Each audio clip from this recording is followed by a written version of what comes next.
अपने भक्तों को भोले उबारे, भस्म भभूति तन पर राजे, नाग गले में डाले, पीते हो नित भांग के भर भर भोले जी तुम प्याले। परम सौभाग्य है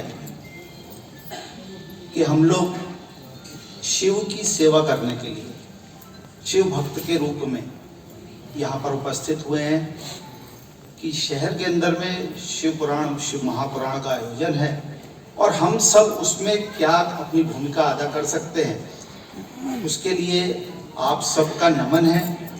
और नमन है भाई पुरुषोत्तम तिवारी जी का, भाभी अर्चना तिवारी जी का, जिन्होंने उस कथा का आयोजन करने का प्रण लिया। जिस कथा का आयोजन कराने में बड़े बड़ों का दिल का घबराते हैं लोग, इतना बड़ा आयोजन कैसे होगा, क्या होगा, कहां से होगा। महाकौशल में और मध्य भारत में होने वाली पहली कथा है। मित्रों, शिव पुराण तो आप खुद भी पढ़ सकते हैं, कोई बड़ी बात नहीं है। आप ले आइए घर में, उनको विराजिए, नियम कानून से उसको पढ़ना शुरू करें। परंतु हमको प्रदीप मिश्रा जी जैसे विद्वानों की आवश्यकता क्यों पड़ती है? क्यों हम प्रदीप मिश्रा जी जैसे विद्वानों से शिव महापुराण की कथा सुनना पसंद करते हैं, क्यों हम जानना चाहते हैं? मैं आप सबको बताना चाहता हूं जो मेरे समझ में आता है। हमारा जो वैदिक साहित्य है, हमारा जो पुराण है, हमारी जो मीमांसाएं हैं, दर्शन है, इन सब की भाषा जो है वो परोक्षवाद की भाषा है। परोक्षवाद की भाषा होती है इनडायरेक्ट लैंग्वेज। इनडायरेक्ट में मतलब छुपा करके कोई बात कही गई, खुली हुई बात नहीं है। वो गुरु है जो उस छुपी हुई बात को खोल करके बताएगा कि ये बात का अर्थ क्या है और ये कह क्या रहे हैं। क्योंकि साधारण रूप में देखने में प्रत्येक कथा जो है वो एक कथा सी लगती है, एक कहानी सी लगती है, परंतु जो गुरु होता है वो उस इनडायरेक्ट लैंग्वेज को आपके लिए डायरेक्ट लैंग्वेज बना करके आपके बीच में लाता है। परोक्षवाद से अपरोक्ष कर देता है, ईश्वर से जुड़ जाता है। जो अपने अंदर की वृत्तियों को एक किनारे रख देता है, उसके अंदर की हिंसा, वासनाएं, इच्छाएं, ये सब एक तरफ रख देता है। तुलसी बाबा ने वैसे कहा भी है कि चाह चमारी चूहड़ी सब नीचन में नीच, और मैं तो पूर्ण ब्रह्म था जो तू ना होती नीच। लोगों के अंदर में कोई अंतर नहीं रह जाएगा, हम शिवमय हो जाएंगे जैसे नंदी हो गए। तो जो कथा के भीतर में, जो कथा के रूप में जो तत्व, शिव तत्व का गान हुआ है कि शिव तत्व कैसा है, उसको आप परोक्ष करने का काम ये संत महात्मा जो आ रहे हैं ये विश्व स्तर पे कर रहे हैं।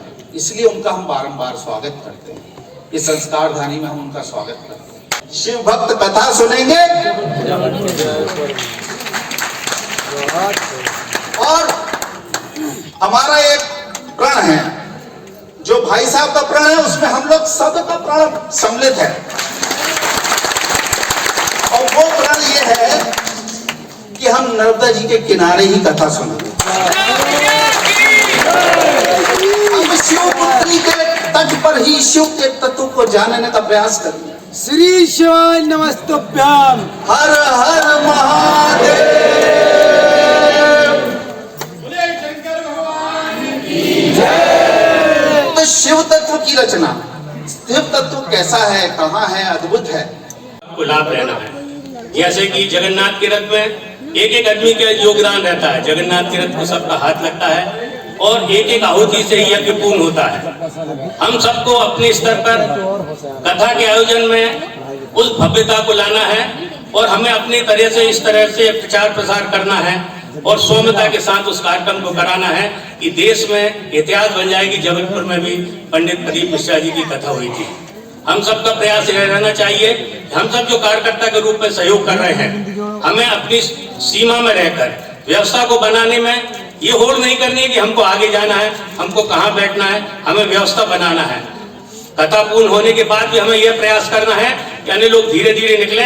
शहर का वातावरण भी, यातायात व्यवस्था भी, हर चीज को हमको अपने सहयोग से उस कार्य को ऐसा करना है कि लोग याद रखें कि जबलपुर में किसी तरह का व्यवस्थित कथा का आयोजन हुआ है। हमारी सभी समितियां बनी हैं। हमारे आदरणीय परसोत्तम तिवारी जी आप सबको समितियों के बारे में भी जानकारी देंगे। चाहे आर्थिक राजधानी इस मध्य प्रदेश की इंदौर, इन दोनों से हटके इसलिए दिखती है क्योंकि संस्कार धानी का यह स्वरूप और कहीं मध्य प्रदेश में देखने को नहीं मिलता है। आज के इस कार्यक्रम में मंच पर विराजमान हम सब के लिए आदर और श्रद्धा के केंद्र श्रद्धेय पुरुषोत्तम तिवारी जी, पूज्य माता जी और यहां पर उपस्थित इस नगर के समस्त गणमान्य नागरिक बंधुओं, विभिन्न संस्थाओं से आए हुए शिव भक्त और नर्मदा भक्त, ऐसे सभी भक्तों को मैं दोनों हाथ जोड़कर प्रणाम करता हूं और आपका अभिनंदन करता हूं। आज हम सब जिस पावन पुनीत कार्य को जबलपुर संस्कार धानी में सफलतापूर्वक आयोजित करने के लिए इकट्ठे हुए हैं, निश्चित तौर पर आपकी ऊर्जा और आपकी उपस्थिति इस बात का प्रमाण है कि जब संस्कार धानी में यह आयोजन होगा तब निश्चित तौर पर यह संस्कार धानी गूंज कर कहेगी कि भूतो न भविष्यति की दृष्टि से यह कार्यक्रम संस्कार धानी पर हुआ। चाहे वो भगवान कृष्ण का काम हो, चाहे बाबा भोलेनाथ का हो, चाहे भगवती का हो, अपनी सुमधुर वाणी के द्वारा और संचार माध्यम वीडियो के द्वारा, समाचार के द्वारा, डिजिटल के द्वारा प्रचार प्रसार में लगे आदरणीय हमारे अमृत कुंज जी और श्री हमारे अंबर कुंज जी, उनका भी समिति में स्वागत है। जबलपुर में और भक्ति प्रवाह यूट्यूब चैनल बाय अमृत कुंज पूज्य जगत गुरु स्वामी श्यामदेवाचार्य जी महाराज की स्मृति में मेरे अनुज अमृत कुंज द्वारा शुरू किया गया ये धर्म प्रचारक यूट्यूब चैनल। हमारा पूरा प्रयास रहेगा कि सातों दिन जबलपुर से यूट्यूब चैनल पूरे संसार में हम पंडित प्रदीप मिश्रा जी की एशियन महाप्रोग्राम का लाइव प्रसारण और लाइव कवर करेंगे, जहां अधिक से अधिक संख्या में पूरे भक्तजन जुड़ेंगे। हमने अभी से अपना प्रयास शुरू कर दिया है और रोजाना हम इसका प्रचार कर रहे हैं। मैं मुख्य यजमान पुरुषोत्तम तिवारी जी आदरणीय को बहुत बहुत शुभकामनाएं और बधाई देता हूँ। भक्ति प्रवाह यूट्यूब चैनल आप सभी का हार्दिक हार्दिक स्वागत और अभिनंदन करता है। कथा जबलपुर में विश्व प्रसिद्ध पंडित प्रदीप मिश्रा जी की जबलपुर में करने का जो बीड़ा उठाया है, निश्चित तौर पर एक बड़ी सोच, एक अच्छी सोच के साथ आप जबलपुर में प्रदीप मिश्रा जी को ला रहे हैं। भगवान शिव का काम है, आप दौड़ भाग भी कर रहे हैं, सबसे मिल भी रहे हैं, सब कुछ कर भी रहे हैं, पर विश्वास मानिए जब भगवान शंकर का काम होता है तो आप सिर्फ दौड़ बस लगाइए, इस व्यवस्थाएं तो अपने आप सब करिए। कोई तकलीफ जाने वाली नहीं है इस कार्यक्रम में, किसी भी प्रकार से कोई तकलीफ जाएगी नहीं। हर प्रकार से लोग सोच रहे हैं कि क्या होगा, कैसे व्यवस्थाएं बनेंगी। पुरुषोत्तम भैया ने 2-3 बार बोला मुझसे, अब बैठने का समय आ गया है।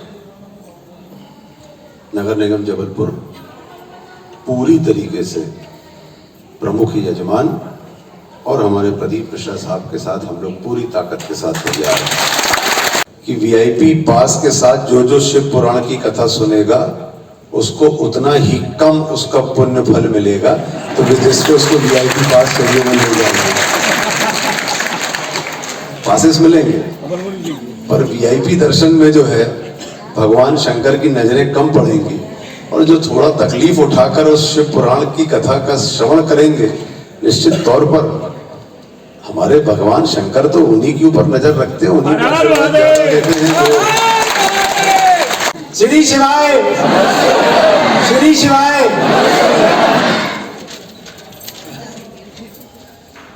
जबलपुर संस्कार धानी को नमन करता हूं मैं। अनुरोध और विनम्रता से हमने नमन किया कुबरेश्वर धाम में कि संस्कार धानी जबलपुर में भी हम पंडित प्रदीप मिश्रा के पुकार दिन से शिव पुराण सुनना चाहते हैं। ये कथा जबलपुर का सौभाग्य है हम सब लोगों का सौभाग्य है कि हम सब लोग शिव महापुराण कथा का श्रवण करेंगे।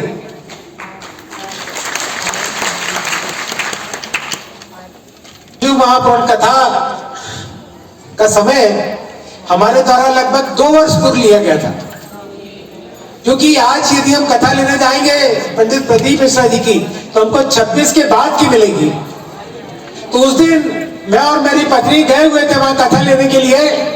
तो करीब 3 घंटे हम लोगों ने विचार विमर्श किया, क्योंकि 1 जून से पानी, आंधी और तूफान का भी वक्त होता है। परंतु हमारे सामने ये प्रश्न चिन्ह भी था कि यदि आज हमने कथा नहीं ली तो फिर कब हमको कथा मिलेगी, ये कोई निश्चित नहीं है। किंतु संस्कारधानी के प्रत्येक नागरिक का सौभाग्य था कि हम लोगों ने उसी दिन निश्चित किया 1 जून से 7 जून तक जबलपुर संस्कारधानी में हम पंडित प्रदीप मिश्रा जी की शिव पुराण कथा कराएंगे। और उनसे अनुरोध और विनम्रता से हमने नमन किया उपदेश्वर धाम में कि संस्कारधानी जबलपुर में भी हम पंडित प्रदीप मिश्रा के पुकार दिन से शिव पुराण सुनना चाहते हैं।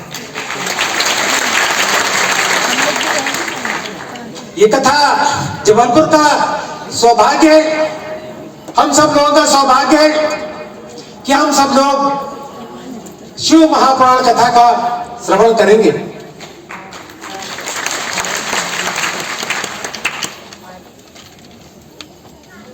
शिव महापुराण कथा का समय हमारे द्वारा लगभग 2 वर्ष पूर्व लिया गया था, क्योंकि आज यदि हम कथा लेने जाएंगे पंडित प्रदीप मिश्रा जी की तो हमको 26 के बाद की मिलेगी। तो उस दिन मैं और मेरी पत्नी गए हुए थे वहां कथा लेने के लिए।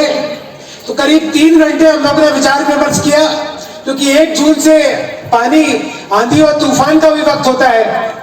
परंतु हमारे सामने ये प्रश्न चिन्ह भी था कि यदि आज हमने कथा नहीं ली तो फिर कब हमको कथा मिलेगी, ये कोई निश्चित नहीं है। किंतु संस्कारधानी के प्रत्येक नागरिक का सौभाग्य था कि हम लोगों ने उसी दिन निश्चित किया 1 जून से 7 जून तक जबलपुर संस्कारधानी में हम पंडित प्रदीप मिश्रा जी की शिव पुराण कथा कराएंगे।